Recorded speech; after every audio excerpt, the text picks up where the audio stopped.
Asalalia Michael. Hello, everybody. I'm calling in from Minnesota, Makoche, homeland of Dakota people, in the immediate area where we're at. David has a really beautiful presentation, and I want to offer what I hope is a framework that is within which what you presented resonates.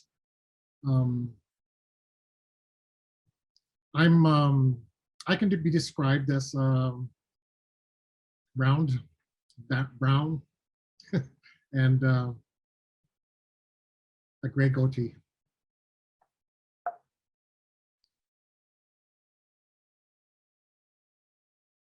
I want to begin with two quotes.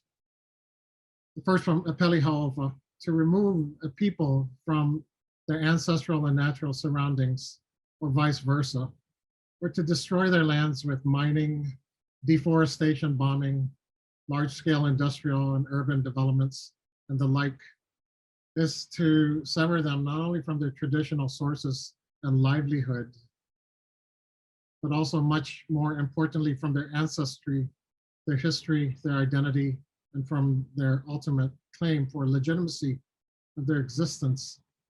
This quote picks up for me the main term in my presentation, trans-indigenous, because in one clear package we have the sense of rootedness, without which we are not who we are. But also there is a very strong sense of mobility in there that also demands being rooted to where we end up. And I want to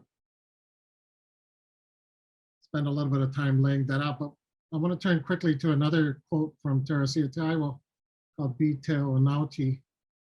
Be Te Onauti and fly. Walking is for pathetic bipeds, and swimming only half an option. Men see one horizon where you all see two. Perhaps that's why fishermen lost and unable to stomach any more of the sea feel fortunate to catch you so they may suck on your eyes. Fish out of water fly. Fish out of water see two horizons. This one emphasizes what we can call radical relationalities and subjectivities, radical subjectivities. What I want to present is trans-indigenous specific resurgence and radical relationalities and subjectivities as a framework for pedagogy whose content is best served in the vernacular and the vernacular practices of the people who have traveled and the people into whose home they have traveled. So resurgence, roots and routes, radical relationalities, and subjectivities. These three terms are the key terms that structure not only the teaching that I do, but the research, and I try to use this to organize my practice.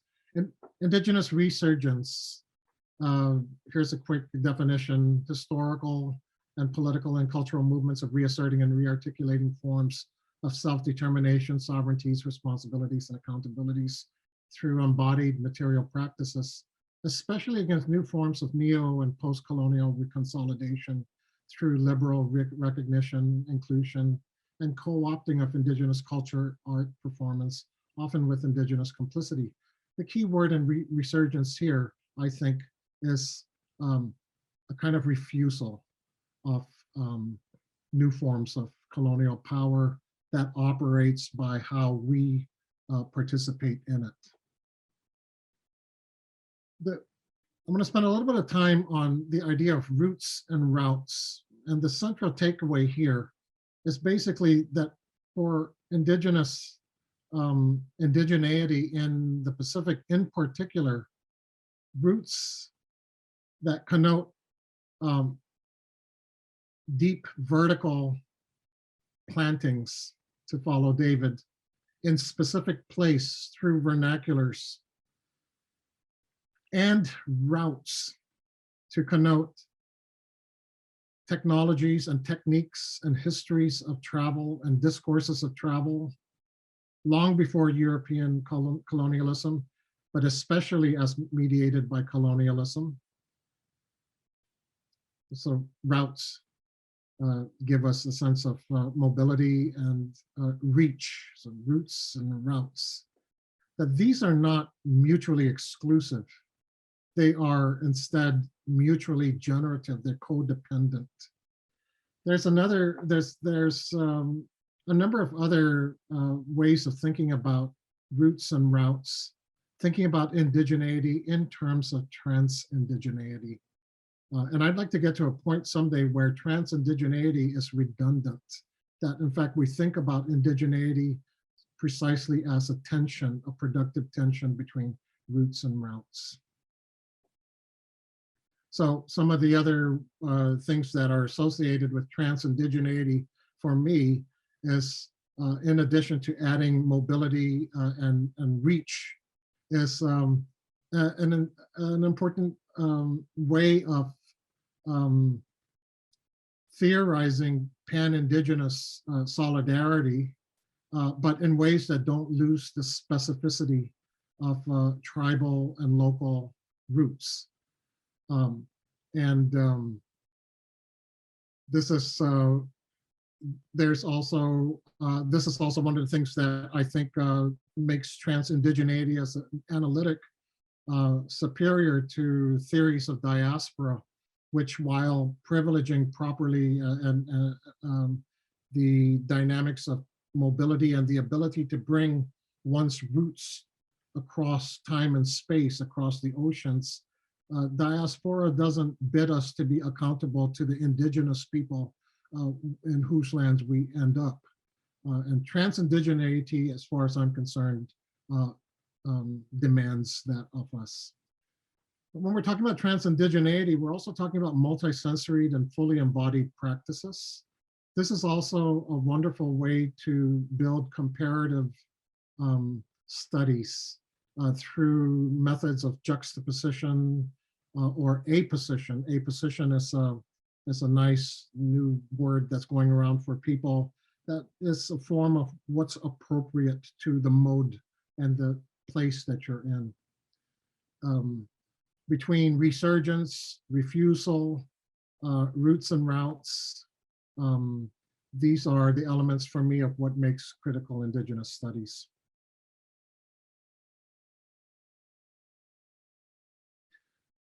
The third point, radical relationalities and subjectivities, is something that we're also very familiar with across the Pacific.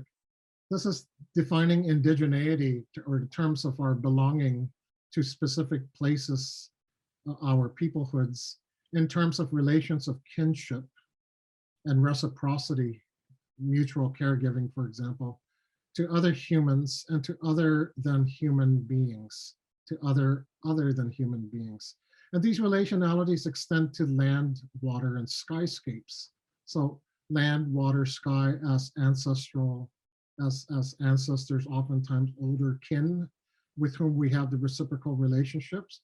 But land, water, and skyscapes also have their distinct relationalities with them, so that oftentimes you can't see where land begins and water, or where land ends and water begins, and so too with skyscapes. This introduces the idea of inter or trans-subjectivity, that we are not autonomous individuals. We're interlinked, interrelated subjects with others. And it demands, therefore, the multiplicity in forms and materiality, the sensory perception, the multiple sensory, bringing everything we have, all of our organs and sensibilities to what we do. This entails expansive and contractive territorialities, temporalities, like time and space. And these operate at different scales.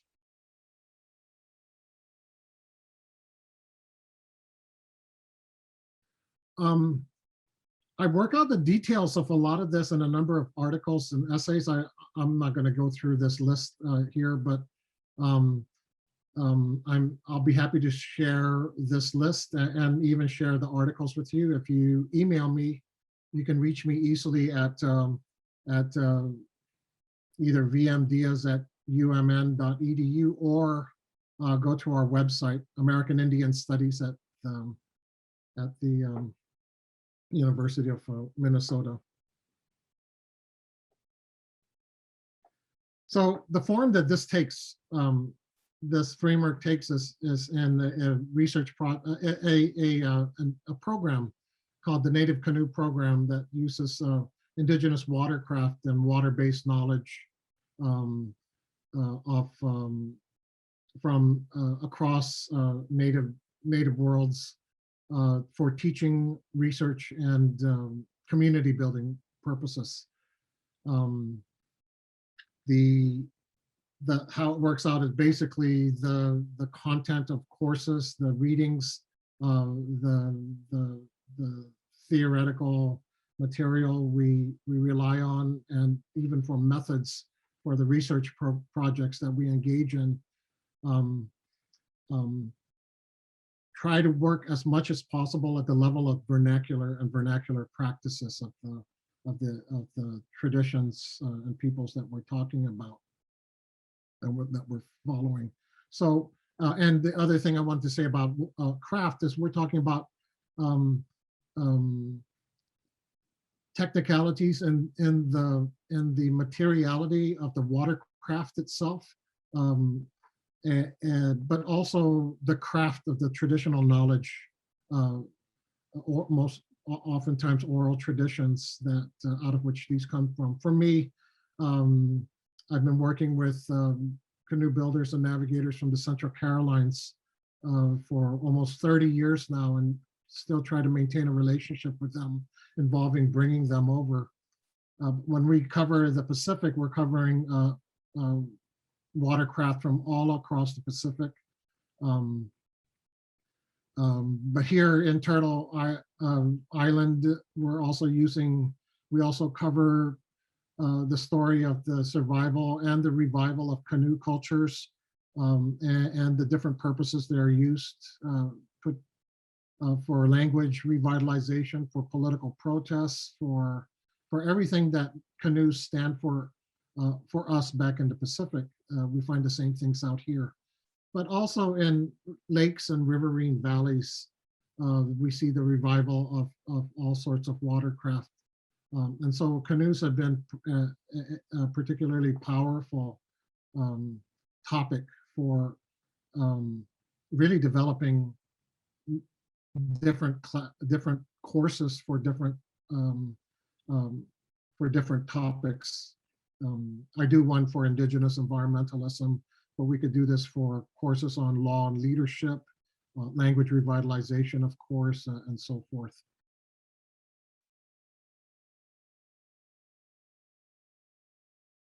I have a bunch of pictures of our launching, students from classes that we've organized with communities. We've taken part of a course that we do, for example, involves weekend paddles with Dakota and Anishinaabe communities and at their reservations and lakes and rivers. There's one research project that we're doing that involves courses and undergraduate and graduate students back to Indigenous futures. Partners with Micronesians in Minnesota in a town called Miland and Dakota folks in shared efforts to build canoes, Micronesian canoes and Dakota canoes, but also pairing scholars in the social sciences, humanities, and STEM fields to develop a virtual reality, augmented reality, mixed reality counterparts to the actual projects of building canoes. It's not only building canoes too, but learning the craft of, say, PAFU, learning how traditional stars are used or stars are used for directional purposes.